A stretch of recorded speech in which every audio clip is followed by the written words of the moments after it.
আসসালামু আলাইকুম। আজ মার্চের 4 তারিখ 2025। আজ ভিসার আপডেট। আমাদের কাছে অনেকগুলো কমেন্টস আসছে কালকের ভিডিওতে। প্রথম কমেন্টস নিয়ে যদি আমরা আলোচনা করি, সেটা হলো গিয়া ভিজিট ভিসা চালু হয়েছে নর্মাল, কবে এটা চালু কবে হবে আর কি, মানে ভিজিট ভিসা সম্পর্কে সে জানতে চেয়েছে। তো এটার ব্যাপারে হলো গিয়ে বর্তমানে স্টিল নাও ভিজিট ভিসার এখন পর্যন্ত চালু হয়নি।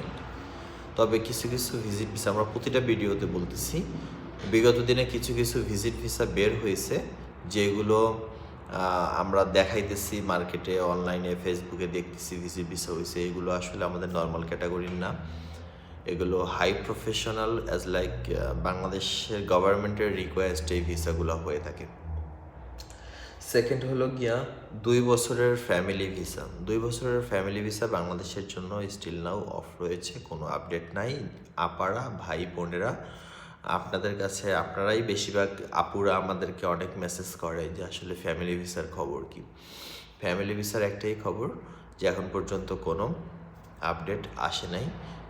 তবে আমরা আশা করি ভিজিট ভিসা এবং ফ্যামিলি ভিসা এই দুইটা অ্যাজ সুন অ্যাজ পসিবল খুব তাড়াতাড়ি ওপেন হয়ে যাবে। এরপরে একটা ভাই আমাকে প্রশ্ন করছেন হাই প্রফেশন ভিসার আপডেট কি। হাই প্রফেশন ভিসার লেবার কার্ড অ্যাপ্রুভাল হচ্ছে, কিন্তু ভিসা অ্যাপ্রুভাল হচ্ছে না। আর লেবার কার্ড দিয়ে আপনি কিন্তু ফ্লাই করতে পারবেন না। ভিসা টাইপ হচ্ছে, ভিসার অফার লেটার হচ্ছে, কিন্তু ভিসা হচ্ছে না।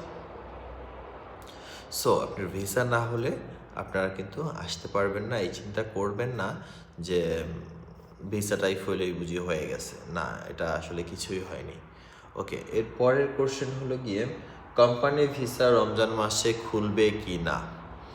কোম্পানি ভিসা রমজান মাসে খোলার সম্ভাবনা মনে হয় নাই, এখন পর্যন্ত শিওর না। কোম্পানি ভিসা খুলবে না, আশা করা যায় এত তাড়াতাড়ি, কারণ এগুলো অনেক ঝামেলা কাজকর্ম আছে, এগুলো শেষ করে এরপরে ফার্স্টে মনে করেন ফ্যামিলি ভিসা, ভিজিট ভিসা খুলবে, এরপরে ইনসাইডের ভিসাগুলো, এরপরে হলো গিয়া লেবার ক্যাটাগরি বা আউটসাইডগুলো, ঠিক আছে। আগে ভিতরের কাজগুলো কমপ্লিট করবে, ভিজিটরদের জন্য কাজগুলো কমপ্লিট করবে, এরপরে আস্তে আস্তে ওয়ার্কারদের জন্য আউটসাইডের কাজ করবে। ওকে, সবাই ভালো থাকবেন, আল্লাহ হাফেজ। ভিসা খোলার অপেক্ষায় সবাই, আপনি, আমি, সবাই। সো সবাই সবার জন্য দোয়া করবেন, সবার সুস্থতা কামনা করতেছি। মাহে রমজানের শুভেচ্ছা, আল্লাহ হাফেজ।